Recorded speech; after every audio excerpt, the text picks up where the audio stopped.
Bismillahirrahmanirrahim. Assalamualaikum warahmatullahi wabarakatuh. Alhamdulillah. Alhamdulillahi wahdah sadaqa wa'dah wa nasara 'abdah wa a'azza jundah wa hazamal ahzaba wahdah. Wassalatu wassalamu ala Rasulillah Sayyidina Muhammad ibn Abdullah wa ala alihi wa ashabihi wa mawalah. Amma ba'd. Faqala ta'ala fi kitabil karim. A'udzu billahi minasyaitonir rajim. Ma kana li basharin ay yu'tiyahu Allahul kitaba wal hukma wan nubuwah thumma yaqula lin-nasi kunu ibadan li min dunillah walakin kunu rabbaniyyin bima kuntum tu'allimunal kitaba wa bima kuntum tadrusun. Shadaqallahul azim. Ibadallah, di antara tujuan Allah Subhanahu wa taala mewajibkan kita berpuasa adalah bagaimana kita menjadi hamba Rabbani. Hamba Allah yang senantiasa mengingat Allah sepanjang masa. Yang dibahasakan oleh Allah di dalam surah Al-Baqarah, la'allakum tattaqun. Bagaimana nilai ketakwaan yang kita dapatkan dari ibadah puasa kita ini dapat mewarnai perjalanan kehidupan kita. Bukan hanya di bulan suci Ramadan saja, tetapi nilai-nilai ketakwaan, nilai-nilai kebaikan itu mewarnai perjalanan kehidupan kita di bulan Syawal, di bulan Dzulqa'dah, di bulan Dzulhijjah, dan dalam semua aspek kehidupan kita. Inilah tanda diterimanya amal ibadah puasa kita.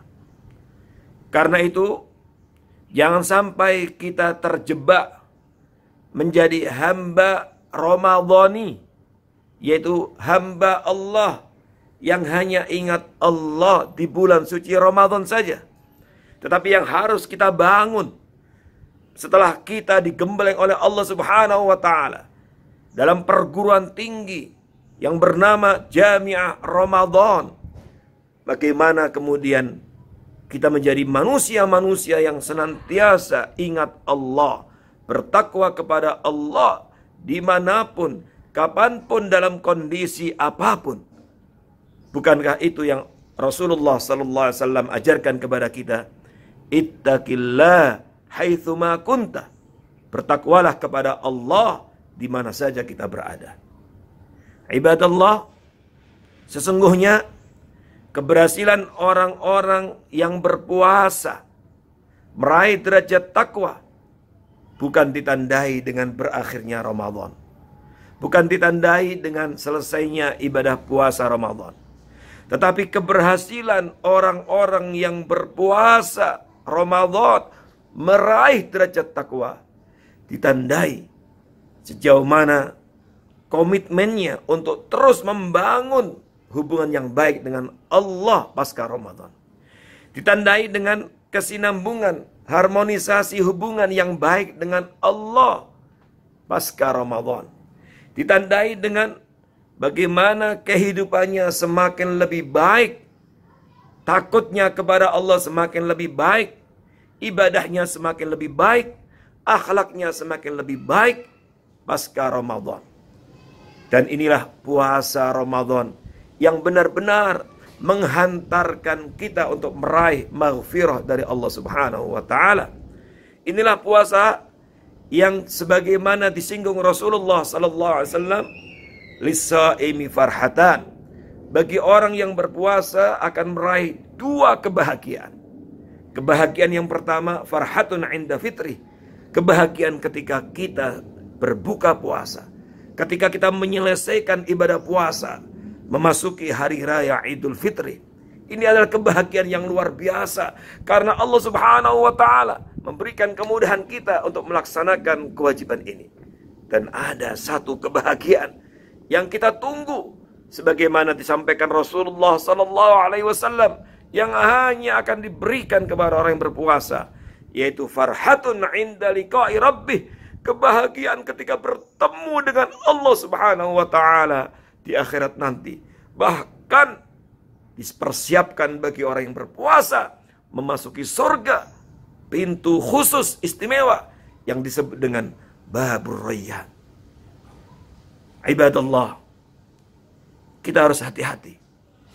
Jangan sampai nilai-nilai ketakwaan yang sudah kita bangun dengan begadang malam, dengan qiyam Ramadan, dengan tilawatil Quran selama sebulan penuh, dengan sedekah, dengan akhlak yang mulia, dengan beragam amaliyah Ramadan yang kita bangun dengan susah payah, dengan energi yang kita kuras, dengan begadang semalaman, dengan mengorbankan waktu kita, kesibukan kita untuk beribadah kepada Allah, dengan menambah waktu kita untuk melaksanakan tarawih, qiyam Ramadan, dengan menghidupkan malam-malam 10 hari terakhir. Jangan sampai semua usaha dan ikhtiar kita membangun istana takwa ini kemudian kita hancurkan pasca Ramadan. Kita memasuki Idul Fitri lalu kemudian habis semua nilai-nilai kebaikan itu. Ingat, Allah Subhanahu wa taala telah mengingatkan kita untuk mewaspadai hal ini. Sebagaimana Allah Subhanahu wa taala sampaikan di dalam surat An-Nahl ayat 92. A'udzu billahi minasyaitonir rajim. Wala takunu kallati naqadat ghazlaha min ba'di quwwatin ankatha. Yang artinya, janganlah kalian seperti seorang perempuan yang kurang waras, perempuan yang gila, yang waktu itu ada di Mekah. Bagaimana ia memintal rambutnya dengan susah payah dalam kurun waktu yang lama, lalu dicerai-beraikan, diuraikan dalam waktu yang singkat. Ayat ini kemudian menjadi sebuah masal, sebagaimana diungkapkan oleh ulama tafsir, menjadi perumpamaan, menyindir mereka-mereka yang membangun komitmen, berjanji setia di hadapan Rasulullah sallallahu alaihi wasallam, lalu mereka membatalkan, mengkhianati perjanjian dalam waktu yang singkat, yang kemudian ayat ini dijadikan sebagai sindiran bagi siapa saja yang membangun kebaikan dalam kurun waktu yang lama. Sejak kecil diajarkan Al-Quran, lalu disekolahkan di sekolah yang memiliki nilai pengetahuan agama yang kuat, tapi kemudian dihancurkan nilai kebaikan itu dalam waktu yang sesaat.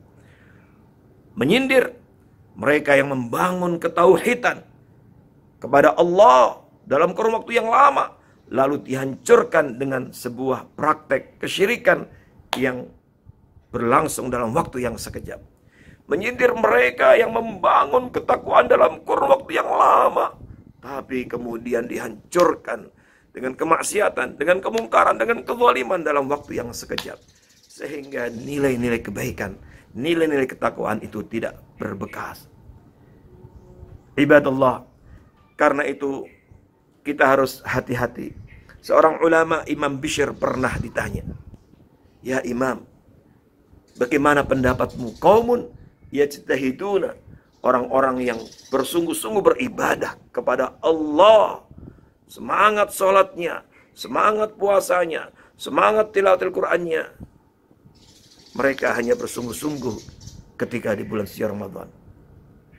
Bagaimana pendapatmu tentang orang-orang yang seperti itu?" Apa jawab Imam Bishr rahimahullah? Beliau menjawab, "Bi'sal qaum la ya'rifuna haqqallah illa fi Ramadan." Seburuk-buruk kaum adalah mereka yang tidak mengenal hak Allah kecuali di bulan suci Ramadan.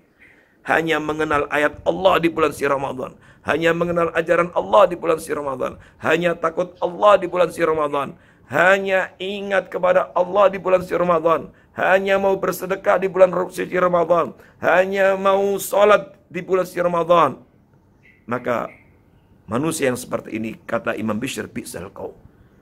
Suatu ketika Imam Asy-Syalabi rahimahullah pernah ditanya oleh murid-muridnya, "Ya Imam, ayyuhuma afdal? Mana yang lebih utama? Bulan Rajab ataukah bulan Sya'ban?" Beliau tidak menjawab bulan Rajab lebih baik, lebih afdal daripada bulan Sya'ban, atau bulan Sya'ban lebih baik daripada bulan Rajab. Tapi beliau mengatakan, "Kun rabbaniyan wa la takun sya'baniyan. Yang artinya jadilah engkau hamba rabbani. Jangan engkau menjadi hamba sya'bani yang hanya ingat Allah, hanya ingat ajaran Allah, hanya ingat ayat-ayat Allah di bulan Sya'ban. Dalam konteks Ramadan, sesungguhnya nasihat ini sangat relevan untuk mengingatkan kita, jangan sampai kita menjadi hamba Ramadhani, tetapi harus kita bangun menjadi hamba Rabbani. Kun Rabbaniyan wala takun Ramadhaniyan. Mari kita bersungguh-sungguh, keluarga kita bersungguh-sungguh, masyarakat kita bersungguh-sungguh, bangsa bersungguh-sungguh, seluruh pemimpin, rakyat yang telah berpuasa ini benar-benar menjadi hamba Rabbani yang senantiasa ingat Allah sepanjang masa. Bukan hanya ingat Allah di bulan Ramadan. Jangan kita menjadi hamba Ramadhani yang hanya ingat Allah di bulan Ramadan, hanya ingat sholat di bulan Ramadan, hanya mau bersedekah di bulan suci Ramadan, hanya senantiasa berzikir, berdoa kepada Allah di bulan suci Ramadan, sementara di luar Ramadan kemudian jauh dari Allah Subhanahu wa ta'ala.